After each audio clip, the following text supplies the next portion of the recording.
Mrs Crozio says the Hunter District Water Board has decided to waive all charges for water and wastewater services on the planned centre at Renfrew Crescent, Edgeworth. She says this amounts to a sizable donation by the public yes, authority. Yes, it will, and one of the areas of concern we had, under our Act, we can't give a straight-out donation of cash, but the actual application would be required of certificates from the Water Board and amplification of water. That is one way we can help the community. And again, how much is that worth? Well, that's what I'm saying, just on $11,000 that we estimated just in that one area. Since 1985, when the Hunter Life Education was established, the state government has supported the project to the tune of $500,000. The money has gone toward providing 2 mobile education units, teachers' salaries and the grant of this 3-hectare site at Edgeworth. It's hoped construction on the centre will begin in May, for completion early next year. The announcement of the Water Board decision comes just a day before the NBN Telethon in aid of Hunter Life Education. Hunter Life's hoping to raise more than $1 million this weekend so they can continue their work in educating this region's youth on the value of keeping their bodies healthy and drug-free.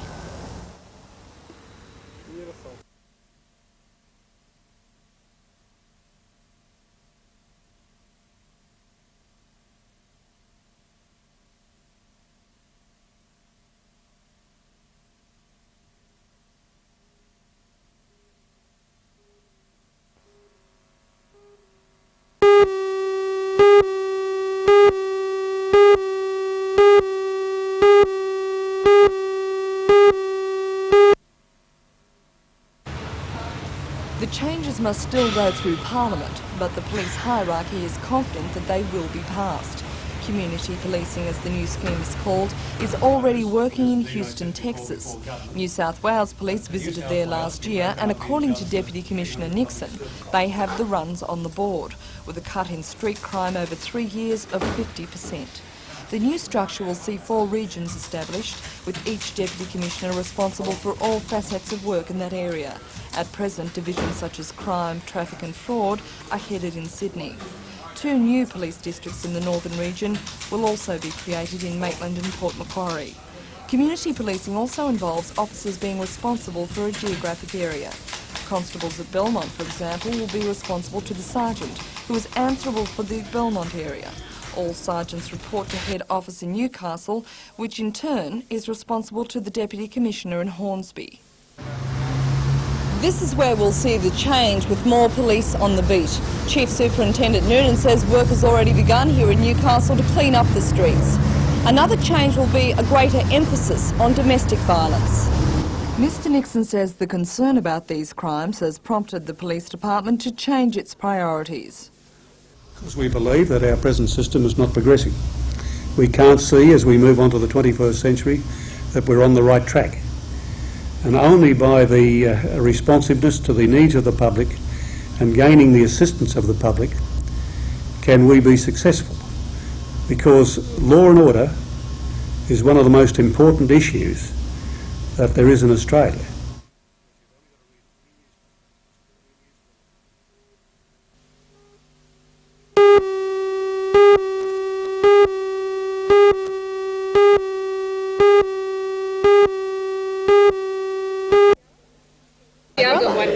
Take 30 national stars, local celebrities, hundreds of behind-the-scene workers and nearly 500,000 Hunter Region supporters, and you have the perfect ingredients for a successful telethon.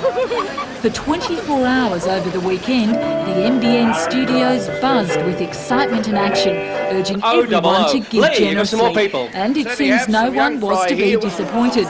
The phones were kept hot as pledges for donations flooded in. And just before telethon closed on Saturday night, the best news of the day was announced. We have a new total, and I'm as pleased as punch to announce that our new total so far, with the time now on 17 minutes past 7, there it is, we're over the $1 million. 1 million. Although the figure reached 1.2 million, the final amount won't be known until later, as organisers count last-minute pledges. But work can begin on the Hunter Life Education Centre planned at Edgeworth, and the proceeds will also provide for a third mobile unit to spread the word against drug abuse throughout the region's schools. If you're wondering where to send donations, the address is PO Box 750L, Newcastle, or just drop them into any branch of the Newcastle Permanent Building Society or the Commonwealth Bank. Newcastle Permanent Building Society.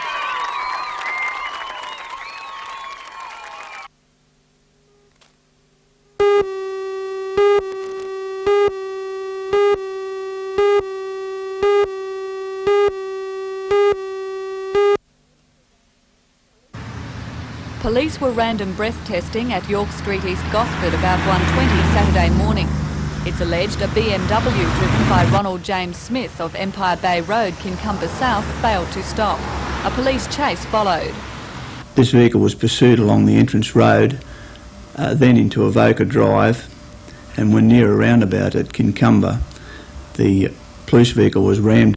Police allege Smith continued along Empire Bay Drive for about 20 kilometres. At Kincumber South, he pulled into the dirt driveway of his home. The police vehicle pulled up behind the offending vehicle, and during the arrest of the offender, a struggle took place. It was during this struggle that a police service revolver was discharged. Is it usual in this sort of situation for police to go in with their service revolvers drawn? Well, that at the moment is subject to the investigation by the Internal Affairs, and at this stage I'm not able to take that any further. A report has been called for by the Commissioner, and that report will be submitted to the Commissioner, who will then forward that on to the Minister for Police. Smith was rushed to Gosford Hospital where he underwent surgery for a bullet wound to his upper left arm and shoulder. He is in a satisfactory condition. Over the weekend, a police guard was stationed at the hospital, and today a special bedside court was convened. Smith was charged with 4 driving offences: failing to stop, driving in a manner dangerous to the public, driving under the influence of intoxicating liquor, and negligent driving. He was also charged with malicious injury and with assaulting police. Bail was dispensed with, and he will appear in Gosford Court on the 27th of next month. Meanwhile, a police investigation is continuing into the incident. This is a routine investigation which is being carried out when shots have been fired and a firearm has been used. Would you expect any disciplinary action to be laid against the officer involved? I'm not in a position to take that any further at this stage.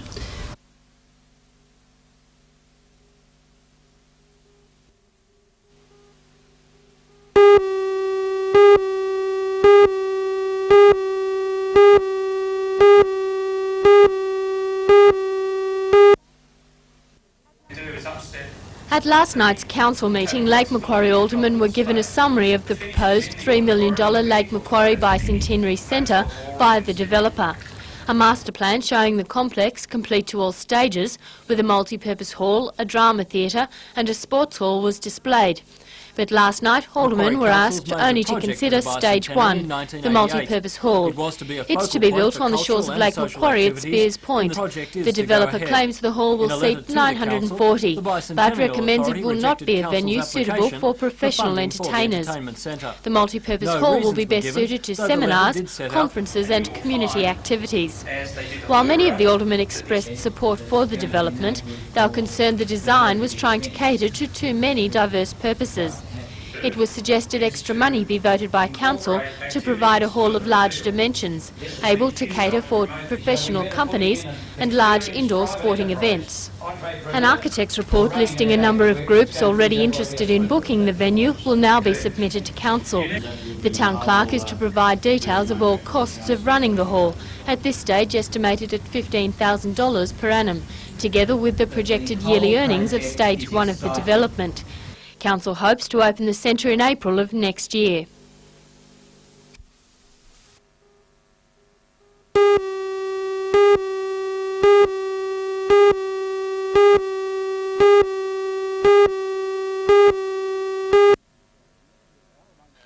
Our main concern is to see that if there is an element of risk to the life of people as a result of the toxic waste dumps establishment, then every step should be taken to eliminate any possible risk or hazard whatsoever. We're taking some initiatives which we hope may resolve the situation without leading to industrial disputes. But of course, if there is to be disputes in the future, they'll be decided by the collective decision-making processes of the council and its members.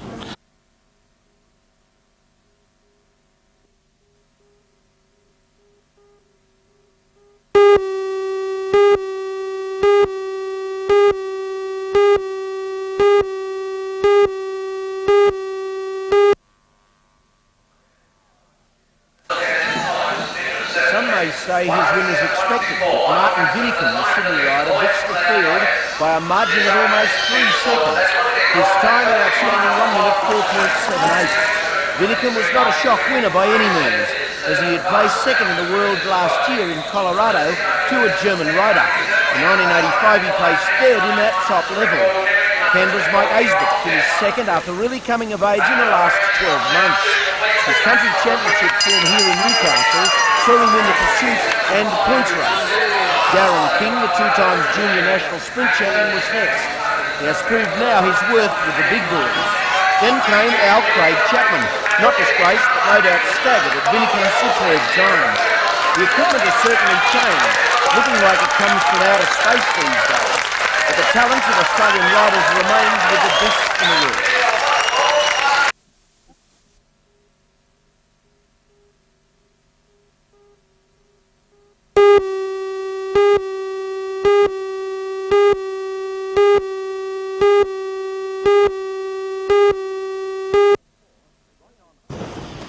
Right on 4:30, a yellow Commodore entered the Bar Beach car park. Several witnesses claim that when only a few metres in from Memorial Drive, the car accelerated across the park towards the cliff fence. It hit with such force that it dislodged a section of concrete curbing and sailed out 35 metres from the cliff before landing on its roof in waist-deep water. Barbara Camps of Ellamore Vale was nearby talking to friends when the car came towards them. I just was aware that there was a yellow car coming very fast, and I just was so frightened that he was going so fast and we were standing there with the children, and then I realised he just wasn't stopping, he just went through the fence. Dale Johnson from Cessnock was making a delivery nearby when he saw the car take off. Oh, I just seen the car accelerating. From where? From the main road. As soon as you hit the car park, straight from the main car park. Yeah, and hit it straight at the fence? Yeah. Without slowing up at all? Straight ahead. Several people, including the Bar Beach Council Inspector David Jamieson, raced around to the crushed vehicle and had to turn it over to be able to remove the unconscious driver. The car was on its bonnet, submerged in the water, so I yelled out to some of the young kids to come down and give us a hand, and we pushed it manually over and proceeded to try and drag him out of the car then, and we got him out and onto the beach in a safe position and puts the oxyviver on him to suck some of the water out of him. And how long would he have been underwater? Probably 4 minutes at least anyway. His condition when you found it? Very bad. All emergency services were on the scene. The fire brigade used its huge extension ladder as a gearplane to lower emergency equipment. Paramedics stabilised the man's condition at the water's edge, then carried him to the rescue helicopter. He was taken immediately to Royal Newcastle Hospital, where his condition and injuries are being assessed. A police investigation has begun to establish just why the incident occurred. The man's name and other details are yet to be released.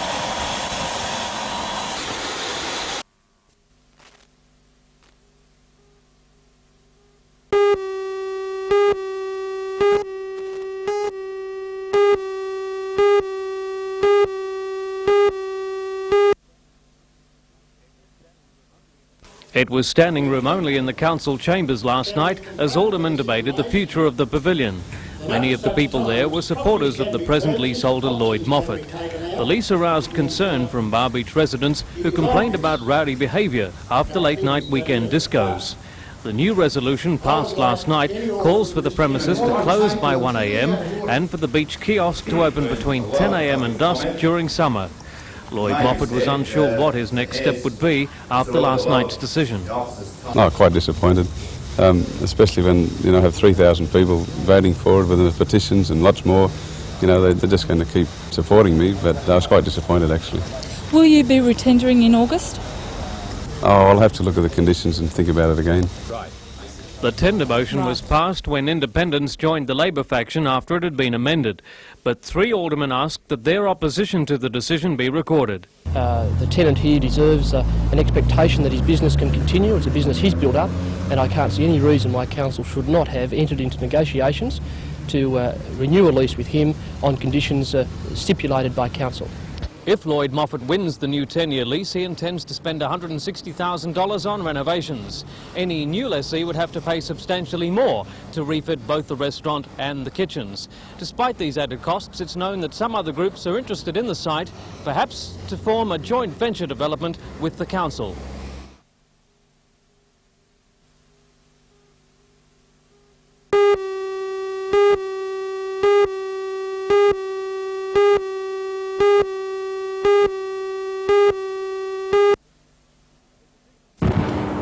The decision to eliminate classifiers and a tailings disposal system led to the $65 million washery clogging continually from start-up in September 1985. The washery is intended to clean coal for the Liddell and Bayswater power stations, and the member for Upper Hunter says it's ineptitude that for 2 years now high ash coal has had to be used, causing considerable damage.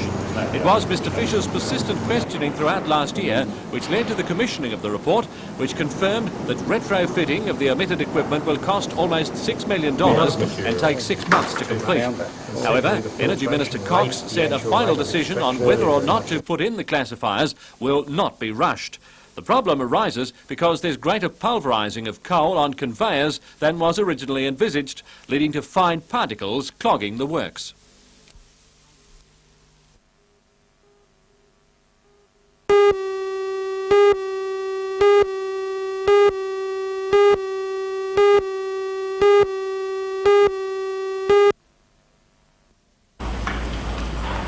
Over the 2-day event, spectators have been treated to international level competition. For horse and rider combinations, it's been a vital part of their preparation to gain selection in the Australian equestrian team for the 1988 Seoul Olympics. In fact, several Australian team selectors made up part of the judging panel.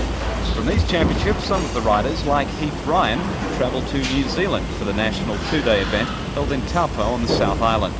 At Maitland today, competition of a different type, where a world record was on the line. Jeff Wand, Les Avery and their team of 12 bullocks smashed the existing world record by dragging 3 loaded trucks weighing more than 100 tonnes over 50 metres. It was despite a first attempt, which was hindered by a weak link in the connecting chain. Once the broken chain was mended, the record fell in minutes, bettering the previous record pull by more than 20 tonnes.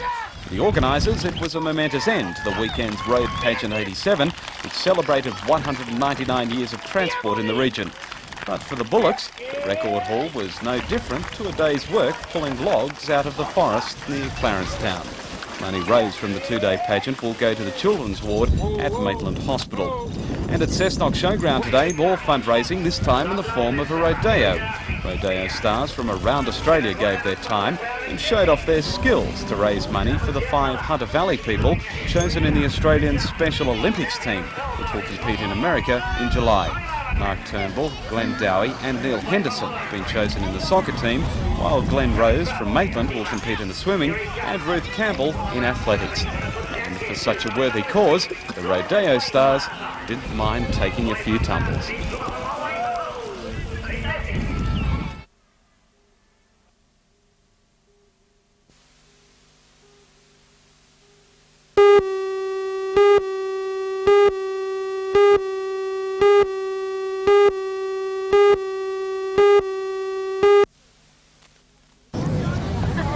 Attendance figures were down on previous years, but the Combined Services Clubs of Toronto say the fair still achieved its 3 aims: to provide a day family fun, to stimulate local business, and to raise funds for community charity.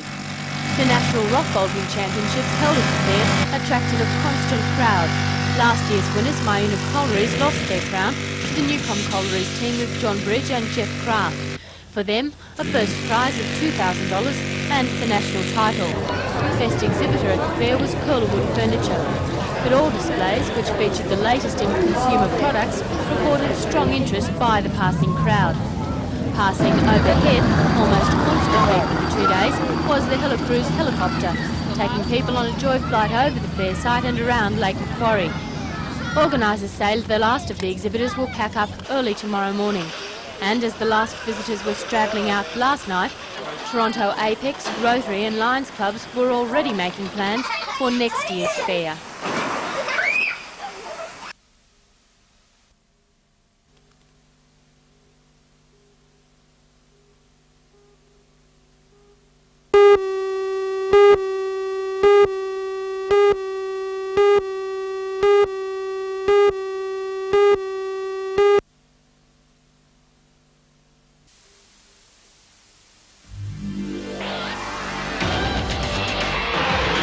This is what it's all about.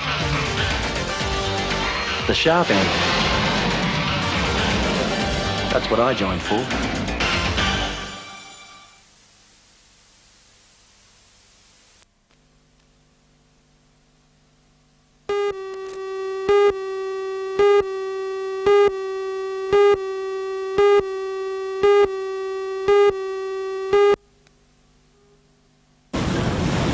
Police divers from Sydney will search an area on Lake Macquarie just out from Coal Point today to recover any sign of the ill-fated vessel and crew.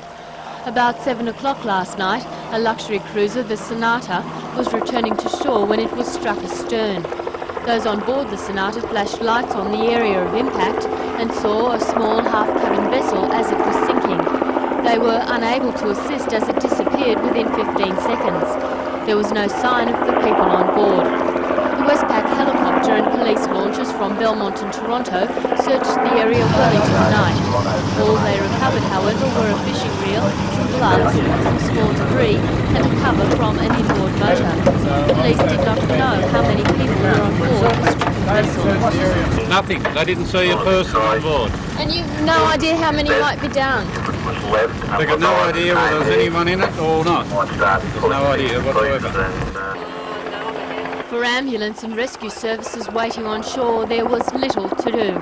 After more than 3 hours, it became apparent that if anyone was on board the boat as it sank, they were most probably trapped in the flooded cabin.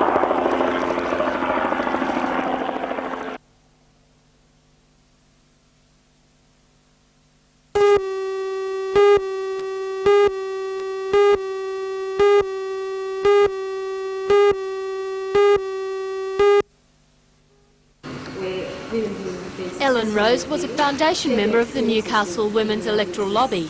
She had a particular interest in women's films and through organising 2 successful women's film festivals in Newcastle raised substantial funds for the lobby group.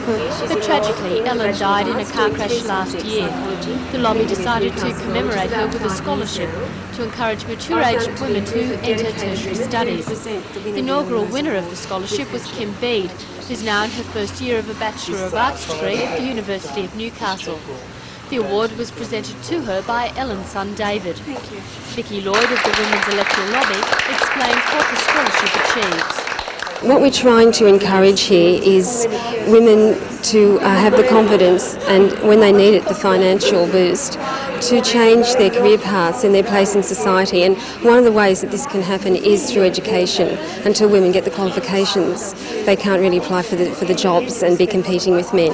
So we see that as vital. Although we can only help one woman, through this award we hope to show how important we think it is that women do try and improve themselves, and education is one way.